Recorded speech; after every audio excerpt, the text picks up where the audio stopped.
Bien, nous sommes avec Hervé Le Senne dans cette édition de Bâtisseurs de croissance. Hervé Le Senne, vous êtes à la tête de Nactis, qui est un fabricant d'arômes industriels. Bonjour. Bonjour. Alors, en quelques mots, vous êtes une entreprise qui dure, qui est durable, qu'on peut qualifier de bâtisseur de croissance. Pour vous, quelle est la définition justement de bâtisseur de croissance? Alors, c'est une entreprise que j'ai créée il y a 20 ans. Moi, je suis ingénieur agro de formation. J'ai fait toute ma carrière dans l'industrie des arômes et des parfums. Et donc, j'ai décidé, il y a 20 ans, de voler de mes propres ailes et de développer une toute petite entreprise que j'avais rachetée, qui faisait 1 million de chiffre d'affaires d'euros, et que j'ai fait grossir. Et j'ai ensuite acquis une petite dizaine d'autres sociétés. On est dans un marché très mature, puisqu'on s'adresse à l'industrie agroalimentaire. Nos clients, ce sont tous les industriels de la biscuiterie, la viennoiserie, la confiserie, les produits laitiers, donc une palette très importante de clients, mais sur des croissances de l'ordre de 1,5 à 2% par an.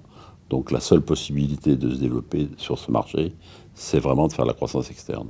Et donc, est-ce que vous avez mis en place, vous, dans votre entreprise, une stratégie de croissance externe? Et si oui, sous quelle forme?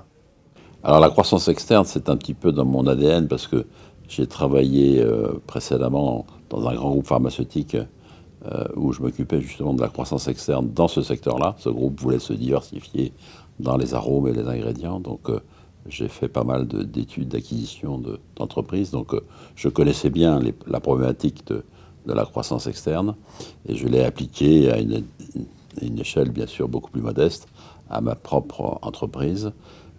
Et j'ai donc réalisé une petite dizaine d'acquisitions de petites structures françaises. Et la dernière acquisition, on l'a fait en Belgique, donc on n'est pas allé très loin. On a repris la filiale d'un de nos grands confrères. Et là, on étudie des acquisitions en Europe de l'Est, donc on sort de notre périmètre de confort. Donc pour vous, en fait, c'est un moyen privilégié de s'internationaliser? C'est le moyen, effectivement, le plus facile et le plus rapide de s'internationaliser, à la fois en acquérant de nouveaux clients, parce que c'est ça la grande difficulté dans notre métier.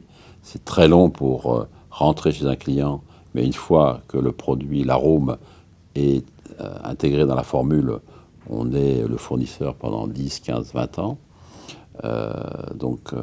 Racheter des parts de marché, des clientèles, mais aussi intégrer de nouvelles équipes avec des aromaticiens de qualité et de bons commerciaux, et quand on le peut aussi acquérir de nouvelles technologies d'extraction, de mise sur support, d'atomisation, enfin les différents process de notre industrie. Et aujourd'hui, vous êtes présent dans combien de pays?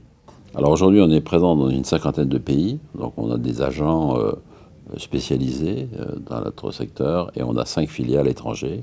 Donc on a une filiale importante en Belgique, on a une filiale en Pologne, une filiale en Bulgarie, une filiale en Tunisie, et on a une petite structure aux États-Unis qu'on a mis un petit peu en sommeil, mais qu'on va redynamiser parce que le marché américain est le très gros marché dans notre secteur. Et votre chiffre d'affaires, il est à quel pourcentage en France et à quel pourcentage à l'international?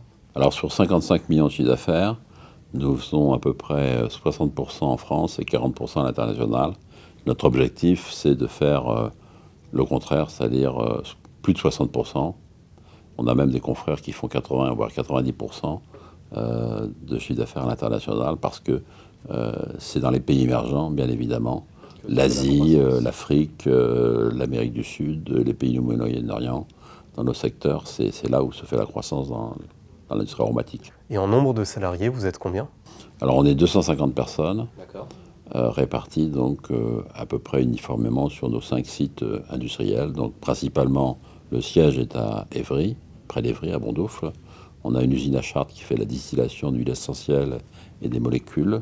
On a une usine à Yssingeaux, au sud de Saint-Étienne, qui fait des arômes plutôt pour les artisans et les petits industriels.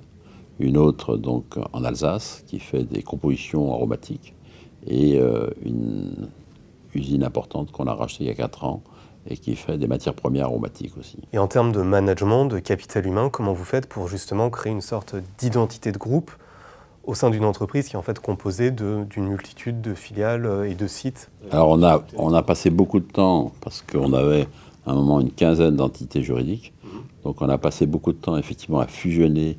Donc je suis un grand spécialiste de la TUP, de la transformation de patrimoine. Donc on a beaucoup mis d'énergie à fusionner donc, les systèmes d'organisation, les ERP, les systèmes de contrôle, le process de fabrication. Maintenant, donc, on a une seule entité juridique au lieu des 15 précédemment, et puis une filiale en Belgique. Et au-delà de l'aspect juridique, si on va plus dans l'aspect humain, est-ce que vous avez mis en place des méthodes de management justement pour créer un sentiment d'appartenance commune? Oui, alors la méthode de management, c'est effectivement une responsabilisation des responsables de business unit. On a 4 business units par type de produit et de couple marché client. Et chaque patron de business unit est bien évidemment responsable de son développement, et il y a une émulation qui se crée entre les business units pour avoir les meilleures performances possibles. Donc en tout cas, vous êtes un exemple d'entreprise vraiment à croissance durable et assez forte. Selon vous, c'est quoi les risques principaux d'une entreprise qui croît trop vite finalement? À un moment, effectivement, on a fait, en 2007, on a fait 2 grosses acquisitions en même temps. On avait une opportunité extraordinaire parce que c'était 2 entreprises en Alsace qui étaient très proches et dans des métiers très complémentaires, et qui nous avaient permis de tripler de taille. Mais, en un an, vous avez triplé de taille. Oui, tout à fait. Okay. Mais ça a été beaucoup plus compliqué que prévu, parce que c'était 2 entreprises qui étaient très concurrentes, en fait, complémentaires mais concurrentes. Et la fusion de ces 2 entreprises a été compliquée sur le plan organisationnel, mais surtout sur le plan humain. Je me suis moi-même investi très très fortement dans cette fusion qui a pris beaucoup plus de temps que prévu. D'une certaine façon, c'est comme s'il y a 2 ennemis en guerre et vous arrivez avec un rôle de pacificateur et vous leur dire à partir de maintenant, voilà, on oublie les 20 ans de guerre, voilà, on enterre l'âge de guerre et on va vers l'avant. Tout à fait. Avec des cultures très différentes, puisque c'était une entreprise, l'une était dans le centre de Strasbourg et l'autre à la périphérie. Et donc l'une était vraiment alsacienne et l'autre était plutôt ouverte sur l'extérieur. Donc avec des profils de dirigeants et d'opérateurs de production aussi très très différents. Et vous avez mis combien de temps à harmoniser ces deux on a mis au moins 5 ans à harmoniser les 2. Donc là aujourd'hui c'est un tout homogène. Voilà, aujourd'hui c'est homogène et l'entreprise se porte bien. D'accord. Et j'espère qu'elle continuera à très bien se porter en tout cas. Je l'espère. Merci beaucoup.